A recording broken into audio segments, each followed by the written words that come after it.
Our story kicks off with a vibe that's both romantic and a little bit eerie. We meet Patrick and Adeline, a couple who've escaped to a lovely farmhouse to celebrate Valentine's Day. In the middle of a sweet, love-filled moment, Patrick gets down on one knee to propose to Adeline. But wouldn't you know it, his photographer calls right then. Annoyed, Patrick hangs up and turns back to Adeline.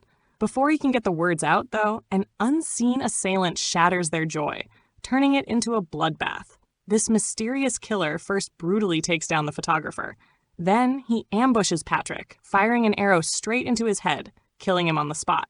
Adeline, completely in shock, desperately runs for her life. But this relentless killer is hot on her heels. As she tries to find refuge in the farmhouse, he unleashes a volley of arrows.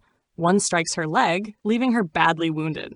Yet, even through the fear and pain, she refuses to give in, managing to drag herself to a nearby warehouse. Inside, she encounters a caretaker. But before she can even utter a word or make sense of things, the killer appears and dispatches the caretaker too. Adeline's life is now hanging by a thread. In a panic, she scrambles into a large compressor to hide. The killer, however, finds her. Adeline fights back, slamming a door on his hand, trying to buy herself some time. But this psycho isn't deterred so easily. He switches on the compressor, and poor Adeline meets a gruesome end, crushed by the machine. It's here, for the very first time, we get a glimpse of the killer's face. Or rather, his mask. It's a strange one, with eyes shaped like hearts. And from this horrific event onwards, he becomes known as Heart Eyes. The scene then shifts to the city, where news channels are buzzing with talk of Heart Eyes and his terrifying spree. You see, this wasn't just any killer. He was a psycho, a madman with a deep-seated hatred for love. Every Valentine's Day, like clockwork, he'd emerge to target unsuspecting couples, ending their lives brutally. His savage obsession had cast a shadow of fear across the entire country. People were so terrified that many even canceled their dates, all to protect themselves. The police, of course, were throwing everything they had into catching him, but so far, they hadn't a single solid lead. Amidst this chaos, our story introduces us to a new character, Ellie. We find her at a coffee shop with her friend Monica, and it's clear from her face that she's really on edge. Turns out, her ex-boyfriend is now seeing someone new, and Ellie, well, she can't stop stalking him. On top of that, her professional life is a mess. She's expecting a serious telling off at work, and her job might even be on the line. While at the coffee shop, she has a rather awkward encounter with a guy named Jay. He kindly invites her to join him for coffee, but Ellie, in a clumsy moment, accidentally injures him. Mortified by the awkwardness, she practically flees the scene. Later, when she finally gets to her office, a pretty big surprise is waiting. Her boss introduces her to a new freelancer, and guess who it is? Yep, it's Jay, the very same guy from the coffee shop. You see, Ellie works for a jewelry brand, and right now, their public image is in tatters. And why? Because of an ad campaign Ellie designed, one that rather grimly depicted couples dying together on Valentine's Day. Yeah, not the best look. The company faced a storm of criticism, and now Ellie's job is hanging by a thread. Her boss orders her to team up with Jay to whip up a new romantic campaign, something to salvage the company's reputation. Jay suggests they have their first meeting outside the office, and Ellie agrees. So they're set to work together, completely oblivious to the whirlwind of trouble heading their way. Meanwhile, we're taken back to that ill-fated farmhouse, the scene of Patrick and Adeline's murders.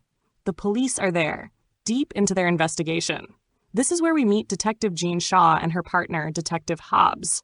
Jean, interestingly, seems to spend half her time swiping through dating apps, while Hobbs is constantly trying to flirt with her. As they search the crime scene, they discover a man's ring. Hobbs immediately jumps to the conclusion that the killer must be male. Jean, however, has a different theory. She speculates that perhaps the killer is a woman, one who's been scorned in love too many times. As the investigation progresses, another gruesome detail comes to light. This psycho, Heart Eyes, doesn't just kill his victims. He carves out their hearts and, get this, decorates them with rose petals. Chilling, right? Sure enough, Adeline's severed heart is found nearby on the ground. The police also stumble upon a somewhat blurry photograph of Heart Eyes, one that Patrick's hired photographer had unknowingly snapped just before his death. But the biggest question remains, who on earth is Heart Eyes, and what's driving him to murder couples with such brutality? Is it some old vendetta? Or is there an even darker motive? The answers are still out there, and it's clear the reign of terror isn't over. Since the photo isn't giving them much to go on, the police are a bit stuck. Back with Ellie, she and Monica are chatting about her upcoming meeting with Jay. Monica encourages Ellie to let go of her past hang-ups and move forward. She even shows Ellie a rather flattering picture of Jay, and you can see a little spark of interest in Ellie's eyes. Later, the two friends go on a shopping trip, and Ellie picks out a new dress. As evening sets in, Ellie, dressed in her new outfit, heads to the restaurant for her meeting with Jay. With Hard Eyes still on the loose, the city is on high alert and security is super tight everywhere. At the restaurant entrance, a guard checks Ellie's bag and finds a steel straw. Ellie just laughs it off, remarking that steel straws are, better for the environment. So Ellie and Jay sit down for their meeting, but it quickly spirals into a pretty intense debate. Jay is a firm believer in true love, you see, while Ellie, she thinks it's all just an illusion. Things get so heated that Jay, clearly frustrated, storms out of the restaurant. Ellie rushes after him, apologizing for her behavior. Turns out, Jay wasn't actually mad, just heading home. Then, out of nowhere, Ellie plants a kiss on Jay. But hold on, it's not what you think. It's a ploy. Her ex-boyfriend just walked into the same restaurant with his new girlfriend, and Ellie, in a moment of panic, tried to make him jealous by passing Jay off as her new beau. After a bit of awkward, polite chat, the two couples go their separate ways.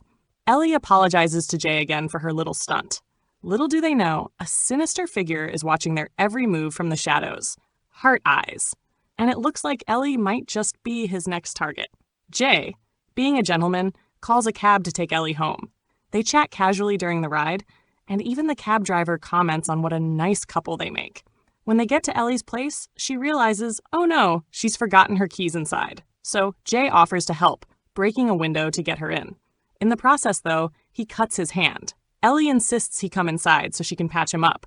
But as Ellie opens a closet, bam! Heart Eyes lunges out at her.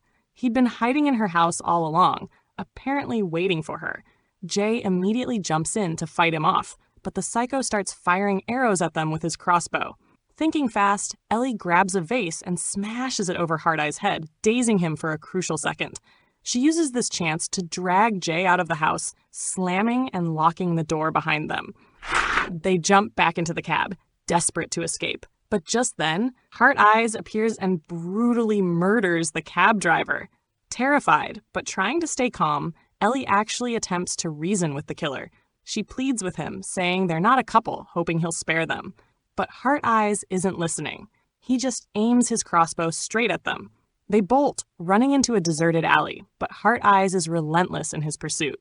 Jay tries to take him on to give Ellie a chance, but Heart Eyes overpowers him, throwing him so hard he's knocked unconscious. Ellie, now running for her dear life, ends up in an amusement park. As she clambers onto a merry-go-round, Heart Eyes attacks her with a huge mallet. Ellie manages to dodge his swings again and again, and then, with a powerful kick, she sends him sprawling. Just as he's about to get up and attack again, police sirens wail and squad cars pull up. And just like that, in the blink of an eye, Heart Eyes vanishes. Ellie is left completely bewildered, wondering how he disappeared so fast. The police rush to her side, and then a call comes through on the walkie-talkie. Heart Eyes has been apprehended. Ellie is floored. How could that be? He was right here, just moments ago. How did the police catch him already? And then the scene completely flips. We see Jay, and he's the one in police custody. He's sitting in the back of a police car, and you can see the fury on his face. He glares at Ellie, a look of pure betrayal in his eyes, probably because she ran off and left him when he was knocked out. Detective Jean Shaw is on the scene, piecing things together. She explains that when the police found Jay unconscious, they also found Heart Eye's distinctive mask and his crossbow right there with him. Essentially, all the tools of the trade used by Heart Eyes were discovered in Jay's possession. So the big question is, could Jay actually be the infamous Heart Eyes? Or is this all part of some much larger, more twisted plan? Ellie desperately tries to tell the officers that there's been a huge mistake, because, as she points out, Heart Eyes had attacked both of them. Ellie insisted that Heart Eyes had attacked them both, but the police, unconvinced, took them to the station. Detective Shaw had a hunch that Heart Eyes wasn't a lone wolf. If Jay was indeed Hard Eyes, then Ellie might just be his accomplice. The interrogation soon focused on Jay. Detective Shaw presented him with the man's ring found at the previous crime scene, but Jay was clear it wasn't his, as he wasn't married. This response angered Detective Hobbs, who almost lunged at Jay, but Shaw quickly intervened, sending Hobbs out of the room. Shaw then asked Jay if he genuinely cared for Ellie, to which Jay earnestly replied, "Yes, I care about Ellie." Meanwhile, out at the reception, a worried Ellie was trying to get information about Jay from a female officer. Just then, a man, who apparently worked at the station, approached Ellie and invited her for coffee, an offer she politely declined. Detective Shaw continued her questioning, pressing Jay about whether he'd traveled to Boston or Philadelphia in February. Jay explained that his freelance work often took him to different cities. This answer only deepened Shaw's suspicions, prompting her to step out to speak with Ellie. Outside, a paranoid Ellie suddenly felt Heart Eyes was inside the police station. She even grabbed a flagpole, ready to defend herself, but found no one. Detective Shaw and another officer then appeared, startling Ellie. Shaw directly asked Ellie why Hard Eyes would target them if they weren't a couple. Ellie admitted he might have seen them kiss, leading to a fatal misunderstanding. Shaw then probed if Ellie was romantically interested in Jay, but Ellie dismissed the question as unimportant. And just like that, the lights in the station flickered out. As Shaw went to check the power, Ellie's dread grew. She was certain Heart Eyes was there. She warned the other officer, but it was too late. Heart Eyes lunged from the shadows, his eyes glowing an eerie red, and brutally killed the officer with the flagpole. He then came after Ellie, but she bravely fought back with a dustbin and darted further into the station, bumping right into Detective Shaw, who urged her to run while Shaw herself opened fire on the relentless killer. The chaos escalated as they discovered that Detective Hobbs had also fallen victim to Heart Eyes.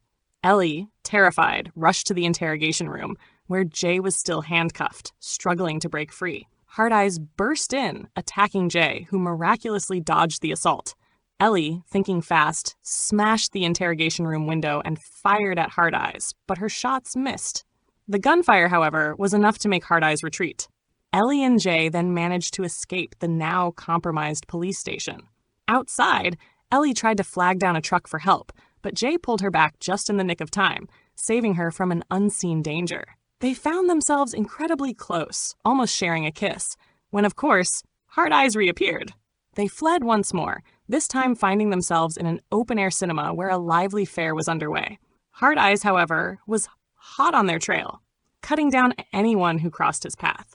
Desperate for cover, Jay and Ellie scrambled into a truck. Unbeknownst to them, a couple was engaged in an intimate moment in the back, though Ellie and Jay were too preoccupied to notice. Catching their breath, they began to talk. Ellie revealed she'd always seen positive examples of love, especially from her parents, while Jay confessed he'd only ever witnessed his parents fighting, his own search for true love, ending in repeated betrayals. Ellie, on the other hand, had grown cynical about love, yet after facing death so many times that day, she was grateful Jay had been by her side. Their conversation was interrupted by the couple in the back, whose noisy activities unfortunately attracted Heart Eyes. Annoyed, he silenced them permanently. Panic erupted at the fair as Heart Eyes continued his bloody rampage.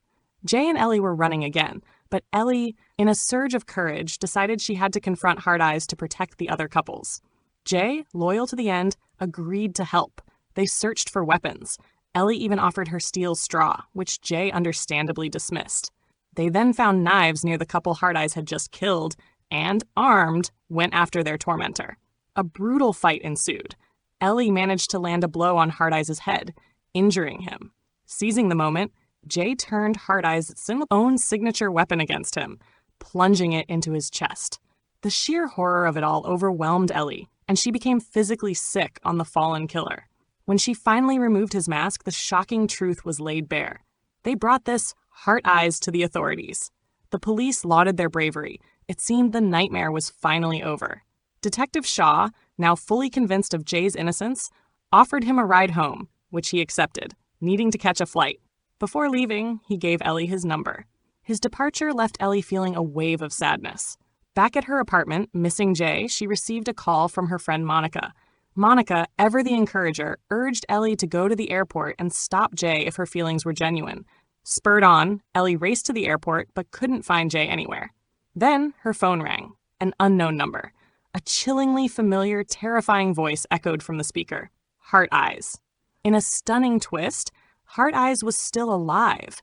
The maniacal killer summoned Ellie to St. Valentine's Church, revealing he held Jay captive there. Ellie had no option but to go. At the church, she found Jay bound. Heart Eyes appeared behind her, masked. When he removed it, Ellie was horrified to recognize him as the man from the police station, the one who had asked her for coffee. So, who was the Heart Eyes they'd supposedly killed earlier? He was merely an accomplice. It turned out, Heart Eyes wasn't a single entity, but a terrifying team of three. The coffee guy, David, the accomplice Jay had fought earlier, and, in the most shocking revelation of all, Detective Shaw herself. This trio had been murdering couples every Valentine's Day for a decade, working in a deadly relay. Ellie now understood their motive. Their original targets were her ex and his new girlfriend. But seeing Ellie and Jay kiss, sensing a genuine connection, made them the new prey. Their mission was to obliterate love. David then presented Ellie with an unspeakable choice: kill herself or kill Jay to prove she didn't love him, and they'd let her live. In a split-second decision, Ellie fired the gun at Jay, but she was clever, aiming to wound, not kill. The bullet, however, passed through Jay and struck Detective Shaw, who was standing behind him, causing her to fall. Ellie and Jay seized this chaotic moment to try and escape, but they were quickly recaptured. Shaw, now utterly unhinged, viciously attacked Ellie, while David moved to finish Jay. But Jay, fighting for his life, managed to turn one of David's own arrows against him, stabbing him in the face. Shaw, in a frenzy, continued her assault on Ellie, but Ellie fought back fiercely. In a desperate move, she plunged her steel straw, the very item Jay had once dismissed, into Shaw's jaw. Ellie then pushed Shaw, who stumbled and was fatally impaled on a sword held by a nearby statue. David made one last, futile attempt on Jay, but Jay ended his reign of terror for good. Finally, all three members of the Heart Eyes cult were dead, their gruesome legacy concluded. In the aftermath, Ellie and Jay found solace together. Ellie's bravery even led to a surge in sales for her company, resulting in an office-wide celebration. Later, while watching a film at an open-air theater, Jay sweetly proposed to Ellie. But Ellie had a surprise of her own, pulling out a ring and proposing to him. Jay, ecstatic, accepted. Just then, his phone rang, an unknown number, a scary voice on the other end. For a heart-stopping moment, Ellie feared the worst. Was Heart Eyes back? But no, it was just her friend Monica, pulling a prank, having secretly photographed their beautiful proposal. And on that lighthearted note, their ordeal truly ended.